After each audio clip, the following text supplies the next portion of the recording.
Yo, what's up to everybody today or tonight? I'm your host, Super Ninja Austin. This is the 53rd episode of the SNA podcast. I'm gonna talk about my second ever review on a premium live event. Yes, sir, I am talking about this is the NXT No Mercy review. Let's begin, and I'll say before we fully begin, I want to also do an honorable mention, which is I believe Blair Davenport taking on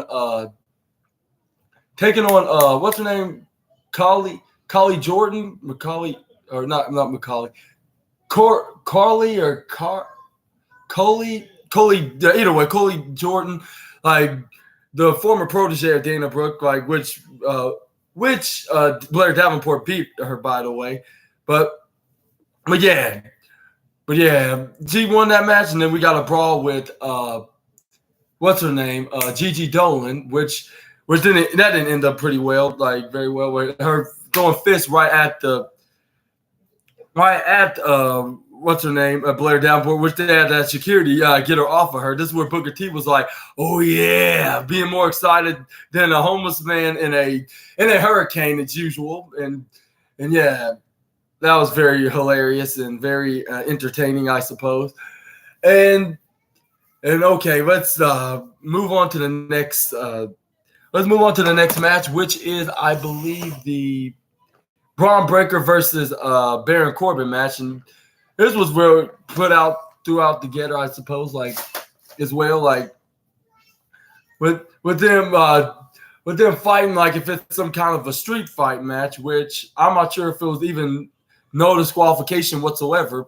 But yeah, I'm just gonna get to the point of this match, and that was when Braun Breaker tried to smash Baron Corbin's head like he did to Von Wagner, but when he speared him, and then before he had a chance to do anything, this is where Robert Stone, which are now going by Mr. Stone, tried to crossbody to distract Braun Breaker when they got back in the ring. This is where he caught him and hit him with a military press slam right onto the other referees in ringside. This is where this distraction did perfect. This was perfect for a distraction because Baron Corbin came back from the match, hits him at the end of the days, got the 1, 2, 3, and then Baron Corbin finally put Breaker in his place, and not for us fans' sake, but for his own sake of him having disagreements and grievances onto the second generation superstar. But what you thought about this match for those who watched, and what do you think where it's going to head next? Let me know in the comments down below, and I'll practically speak for you guys, some of you guys that's been watching, that I believe this is going to lead to Von Wagner making his return and get some kind of retribution onto the former NXT champion. But yeah, and also we had a backstage segment with Joe Gacy. A leap, hop, pops, and mops. Okay, Birdie Bird. Thank you, Bird. Okay. Hope I don't get copyrights for this, but here's the leap, hop, pop, and mop. Yeah, leap, hop, and mop. Lily, hop, leap, hops, pops, and mops book from the Leap for Lily Pad. This is not sponsored, but this is just a shout out to you guys.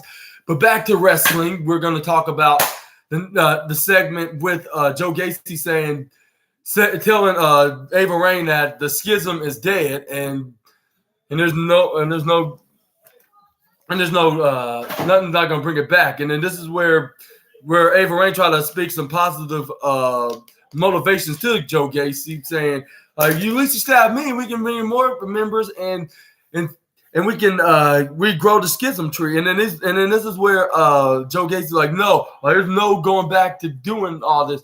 Like you." Perhaps you were you joined the wrong family for this. Like you're on your own, kid. Like, I'm sorry. And he stormed out of there. I was like, gee, like they're really gonna end this faction just because the Dyad's no longer in WWE. Like, what this means for Joe Gacy, and more importantly, what this means for Ava Raine, which she's formerly known as The Rock's daughter, Simone Johnson.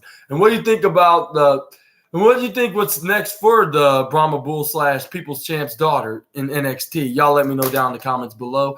We're going to talk about up next is Trick Williams taking on Dominic Mysterio, with the special guest referee is Dragon Lee for the NXT North American Championship. This is where Booker T started talking rubbish about how Dragon Lee was holding on to the NXT North American Championship, making it look like it's his. And it was like, no, it don't seem like that's the case. And even Vic Joseph was trying to deny the claims from the 5-time WCW champion. And he's like, you're like the only, and also Vic Joseph also reminded, like, you're the only one that's favoring the then NXT North American champion Dirty Doms. And then he started denying the claims about he's not pointing out and denying that claims. And then he also, and Booker T started denying that theory about him taking up for Dominic's side in this fight. And then but anyway, this is where Dominic Mysterio tried to go for a roll up, go for a 1-2, and he kicked out. And this is where he started blaming Dragon Lee. Dragon Lee's like, I'm doing my job pinning. And this is where Trick Williams rolled him up in the most devastating move in all of sports entertainment, the surprise roll up. This is where Dragon Lee tried to pin for 1-2, and then D kicks out right after 2. This is where Dom was like, yo, what are you doing? Like, you're counting more quicker for Trick than me. I was like, and us fans would be agreeing, like, ain't that the way he pinned? Ain't that the way he count the Dominic's pin to Trick Williams? Like, what difference does it make? But anyway, this is where we got the fight. And then this is where we got to the fight. This is where Dominic Mysterio tried to go for a flying kick right into like, it was back and forth. Like, it was really entertaining. Y'all need to check it out. Like, and I don't know how other ways to explain this, but this is where Dominic tried to go for a flying drop kick right onto Trick. Trick moved out of the way. He accidentally hit Dragon Lee instead. This is where Trick Williams hits his knee finishing maneuver, knee strike finishing maneuver. He tried to go for a pin. This is when the fans started doing their 10 count. They're like, 1, 2, 3, 4. And he was like, where's the referee? And this is where we got an error. Even Vic Joseph noticed this, because when he tried to pin on Dominic Mysterio, when it looked like the referee could have got a 3 at the time, like, but he got off and he was like, where's the referee? Oh, there's the referee. And he tried to go for a pin. There's a 1, 2. Dominic kicks out of that. And this is where I believe Dominic Mysterio started coming back in the match, like hitting, let's see. Let's see what moves he hit, which I believe, I'm not sure if it was a 619. I think it was perhaps he started hitting the flying hit scissors, and then he tried to go for a frog splash. That's right. He tried to go for a frog splash, but that didn't got him the win. This is where he shoves and knocks out the referee. Shoves him and knocks out the referee. It was like, and this is where Vic Joseph's like, what the hell are you doing? And then this is where I believe Trick Williams hits his finisher once again. This is where he tried to pin Dominic Mysterio. This is where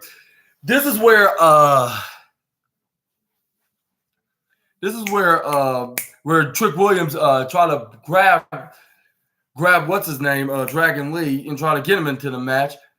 And then as soon as Dominic Mysterio tried to hit, oh yeah, he also before he hit the frog splash, he also hit Trick Williams with the ring post. Made him nearly got hit by he nearly sold it like where Cameron Grimes did with Austin Theory last night. By the way, make sure you check that out on my SNA podcast episode 51 of the video, of course. And then this is where Dominic Mysterio tried to grab onto his in NXT North American title. He tried to hit him with the championship. Trick Williams ducked. He hits the knee strike for the 3rd time, and it was a charm because Dragon Lee soon got back in the ring, even though it took him 5 seconds long. But he counted the 1, 2, 3, or should I say the uno, dos, tres. And I don't mean that by making fun of making fun of Dragon Lee's language, but I'm saying like I would say with any other culture too, like that, or even if I knew the numbers in Chinese or Japanese or French or whatever numbers, I still would set into those languages. But anyways, but yeah, we got a new NXT North American Championship. Shocking, but I'll say shocking, but storytelling into Trick Williams' perspective. Like we got a new North American Championship. I was like, wow, like this is really great for him, and this definitely shows that he's way more than Carmelo Hayes' hype man and sidekick. Like he's his own guy, and he's his own star. That's in his own arsenal, if you know what I mean. But anyways, that's why I thought that it was going to be Trick Mello game being double gold champions. But we're going to talk about that later on, right before the main event. But what you thought about this match for those who's watching, and do you think it was time for Dominic to lose the title? I kind of thought it was. Like, and what you thought about Trick Williams taking Mustafa Ali's place into this fought out match, or in this fight, I should say, not fought, because that's what you be doing when you're fighting. But anyways, like, what do y'all thought about this fight between Trick Williams and Dominic Mysterio, and for Trick to take Mustafa Ali's place after after last week of Ali's release? Y'all let me know also about that down in the comments below. And how do y'all like him finally being the one dethroning Dominic in general as well? Yeah, just continue to give me your thoughts. But anyways, this is where we got the NXT Tag Team Championship match, like, which I cannot describe much about the match. Only just Tony D'Angelo got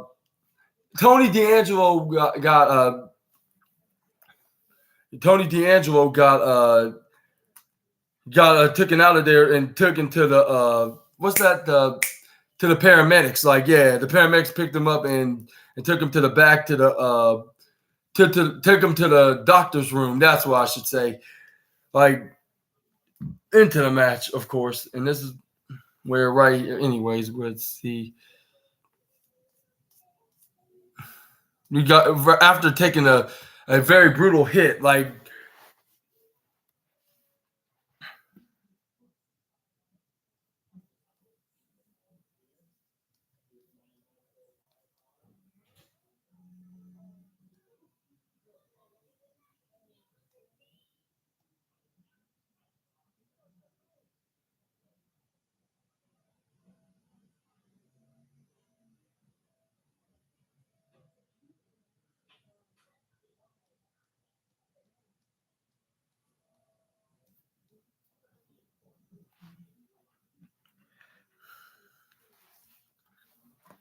but anyway, yeah. But he had to do this all by himself, and Channing Stacks Lorenzo had to fight everybody out in the mud, the Creed brothers and the Creed brothers, and what's their names? Los Lotharios, which if they're still known as the Los Lotharios. But anyways, this is where the Creed start stepping in, start fighting every single tag team in the match, and with Brutus hitting the Brutus bomb on everybody, hitting German suplexes, and then even hitting an ankle lock. And with his older brother Julius Creed was cheering them all like, "Come on, make him tap so he could be the 3-time or 2-time." How long has it been? 2 or 3-time tag team? I'm still trying to think. Remember how many times that they were tag team champions. Y'all let me know down in the comments below about that. This is where he got the ankle lock, but guess who comes out holding his midsection, trying to get back in the ring and try to help his D'Angelo family brother out. None other than Repo Man. No, Doink the Clown. No, I'm just kidding.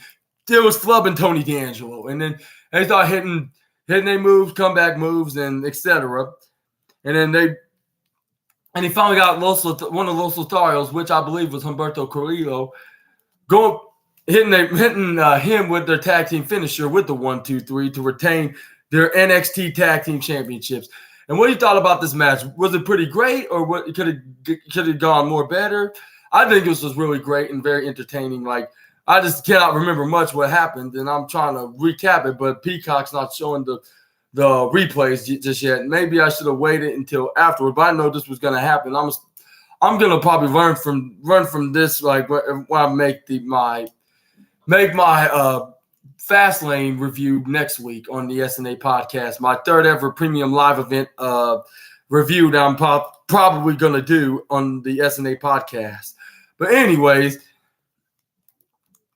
sorry if I'm doing it like too short and sweet to the point, but I'm just trying to remember everything I can possibly remember. But yeah, it was a really good match. That's the best way I can describe. Like, it was very authentically it was very authentically tremendous, like, for being a tag team match. Yeah, like it was telling a story basically. But anyways, let's move on to the Heritage Cup Championship match.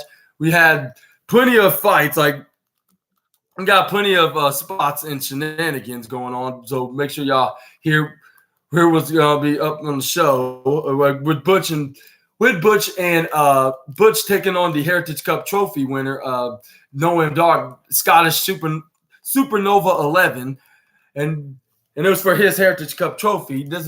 I was like, I knew this was gonna happen, and I knew the outcome and the results, because it's gonna help Noam Dar become more of a star than he already is in NXT. Like, and being more of a wrestler to watch. And maybe it's the best way to have a main roster wrestler like Butch come back to NXT and put on a storytelling moment into this fight, like, for the Heritage Cup Trophy, like, because he's more familiar about the heritage of the European style in professional wrestling, like in and outside of WWE, and facing Noam Dar plenty of times before in their NXT UK days.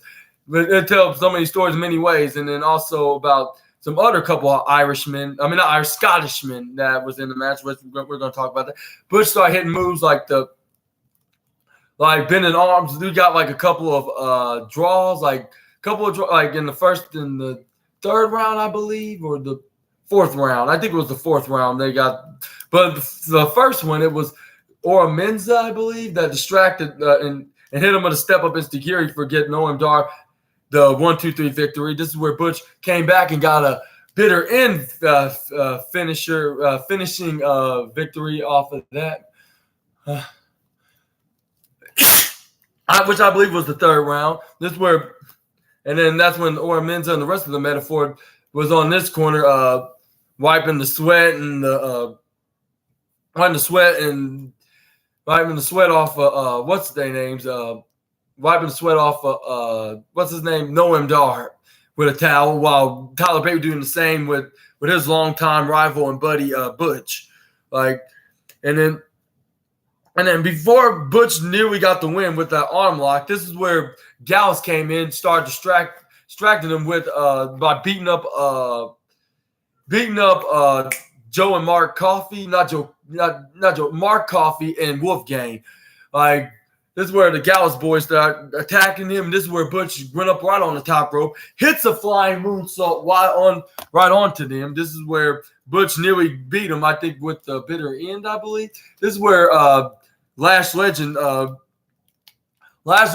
distracting the referee so he wouldn't see what's going to happen on the other side, which was Joe Coffey. Finally came in, hit him with a discus clothesline, and this is where Noam Dar took an advantage, got the roll-up victory the pinfall victory with the 1-2-3 to still be the Heritage Cup winner.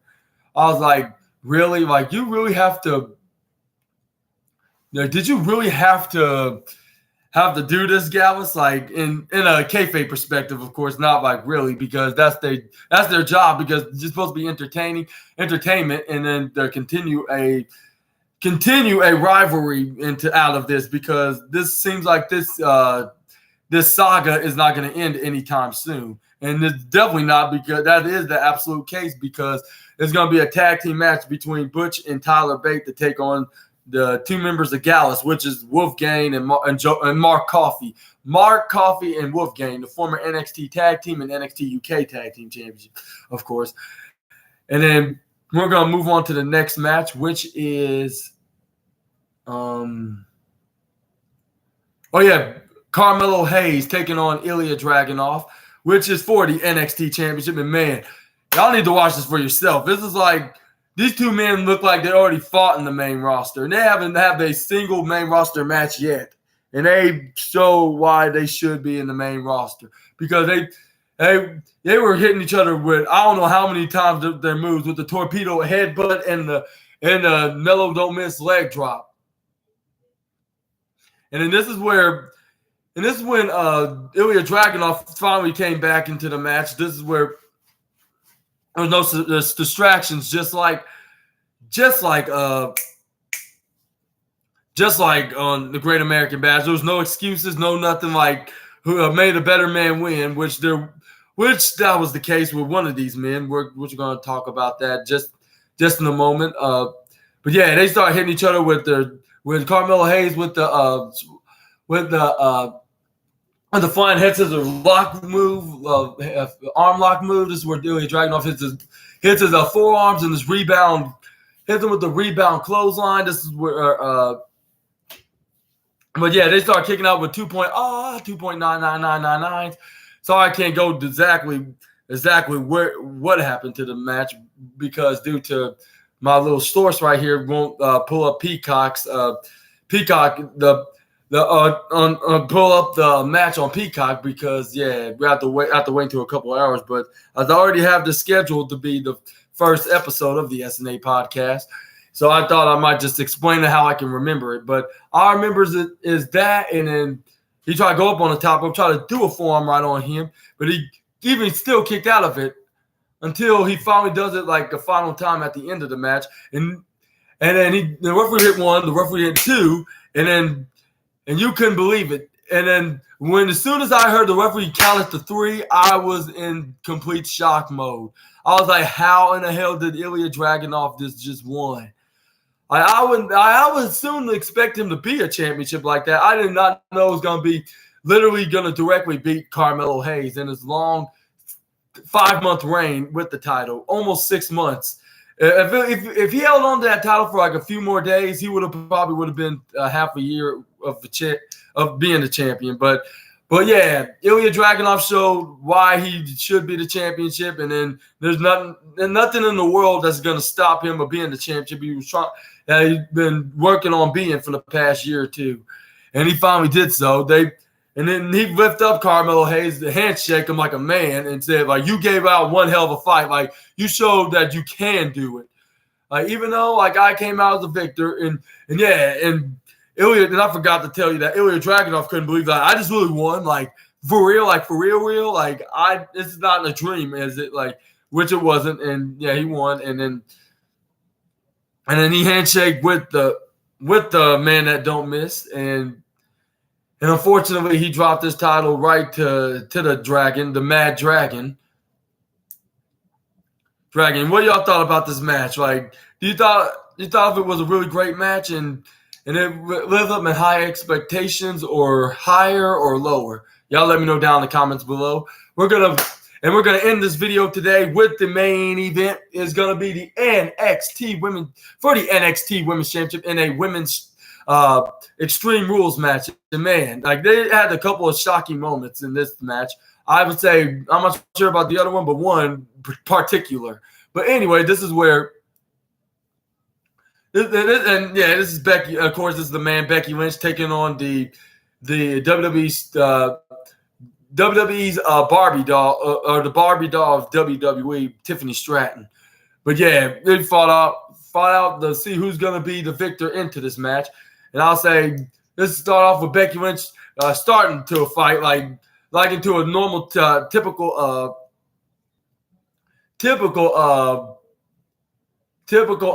one-on-one women's championship match with them taking it up on the top on the audience. They went back in the ring. This is where this is where I believe Becky Lynch had those piles of chairs, but when she tried to use them on her, I think she got backfire, I believe. And this is where she hits a diving corkscrew on Becky. This is where she kicks out. This is where Tiffany Stratton, or this is where Becky Lynch tried to go for a manhandle slam right onto the outside of the ring, but Tiffany Stratton countered it. She knocked it right off the L&D announce table. This is where she put it right onto the regular table beside L&D announce table. This is where she gets to the top rope. This is where she hits a swanton bomb, which looked very perfect, but at the same time it was a 50% botch, right? Because she didn't fully make the table break in half. Like it break in half. Like it only halfway did it. Like no half puns. Like just for real. Like it barely cracked cracked halfway, broken in half. Like really, there should be more like a break. Like even though it's really made out of like the materials of a regular table, like that's unbreakable. They should have made it more breakable than that to make it more legitimately painful. Like I won't say it's fake. I mean it's what I mean to say is like it's make it breakable to make it have a double force impact. Like so the wrestler that's getting hit through the table can sell the move like properly. Of course, this is where she tried to go for this. That's where she hit a swanton. This is where she tried to go for a double dip moonsault right on the top rope. But this is where she. Oh, I forgot. That's the particular thing. But before all that, like when they started hitting each other with trash can tops and steel chairs, and even Becky Lynch grabbed a barbed wire baseball bat, something that we haven't seen in years. Like what? I was like, what? And if your shocks more bigger than mine, I'm gonna say I know, right? Like she literally grabbed the barbed wire baseball bat, and this is supposed to be a PG rated show, and it's modern PG, like modern. It's like I don't say not like the PG era, like it was like a few years ago, but it is still a PG rated show where not use barbed wire baseball bats, just like AEW would do if they had a street fight match stipulation for a championship or not. But yeah, I was like, I thought I would never. I was like, even if they brought it back, I'll expect it to be like an occasional way, like in the upcoming few years in the future, few years in the future. But yeah, but yeah, I thought I never saw that ever again anytime soon in WWE. Like, and she started swinging right into the back of Tiffany Stratton, like which I'm not sure if she got no cuts, or I'm not sure if she had cuts or not. But Becky Lynch put the X in extreme again. Like in WWE by doing that, like by paying tribute to the legendary I believe Terry Funk, and also the Cactus Jack, aka Mick Foley. This is where, but after that, this is where Tiffany Stratton hits a swanton bomb right onto Becky Lynch. This is where she tried to go for a double dip moonsault, which she did. So she tried to pin Becky Lynch. She got a 1, she got a 2. Becky Lynch kicked out at 2.99999. This is where Tiffany Stratton's like, oh, come on. And then this is where she tried to go for another one, which Becky Lynch moved out of the way. She picks her up, hits her with a manhandle slam right onto those piles of chairs for the 1, 2, 3. And yes, sir and ma'ams, like and Becky Lynch is still the NXT Women's Championship. And I'm not sure what's going to happen next for Tiffany Stratton into this point. Like she could be in another feud in NXT. Like let's hope it's gonna be like a big feud like she had with Becky Lynch, because she's more like looking like a main roster radar star than a beginner's developmental star. Like she showed like she showed why they should main event this pay-per-view basically by facing the man. Like. And what y'all thought about this match? And do you think Becky Lynch should have retained, or should she have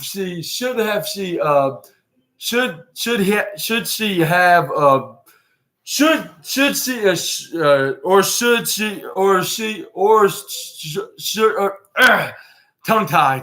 I should say, or do you think that she should have passed the torch and put over Tiffany Stratton by winning back her title? Y'all let me know down in the comments below. And also we had Tegan Knox at the show, which was pointed out right before the match. Like the winner, whoever wins this match, is going to face her in a title match for the NXT Women's title, and at the upcoming Monday Night Raw in a couple of nights from now. And then NXT ended with Becky Lynch steal the NXT Women's Championship, and this is where Carmelo Hayes went to hugged him, and he was like, "Man, I'm sorry, like I failed us. I failed you and me for not retaining my championship, but no, it's okay. Like, yeah, you showed that you are the champ, like, and you showed that you're the man, you him, like yeah, and Trick Williams also motivated him, saying like, well, all matters, like we still have each other, like, yeah, but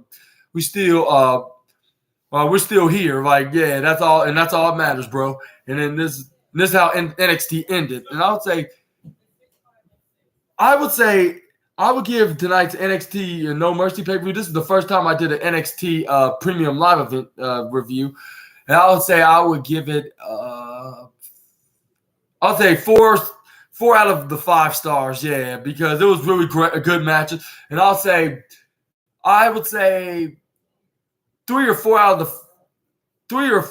of the 7 matches that was on the card really showed that this was like a main roster show. If not like if not all of them, I would say I could think of like 4 or 5 matches out of the 7 matches that was on the card were like main roster matches. Yeah. But what do y'all think? And I'll say one of them was definitely the NXT Men's and Women's Championship. And what y'all thought about the pay-per-view for those who watched the NXT No Mercy pay-per-view? Y'all let me know down in the comments below. And y'all let me know down right in the comments below. Sorry for thinking like that. I was staring there right now, like that, but I was just thinking how I say it like in a proper way. But anyways, but yeah, I guess this is the end of this video. Hopefully y'all watched. Hopefully y'all watched it, and I hope y'all love it. And if you did, please give me a huge thumbs up.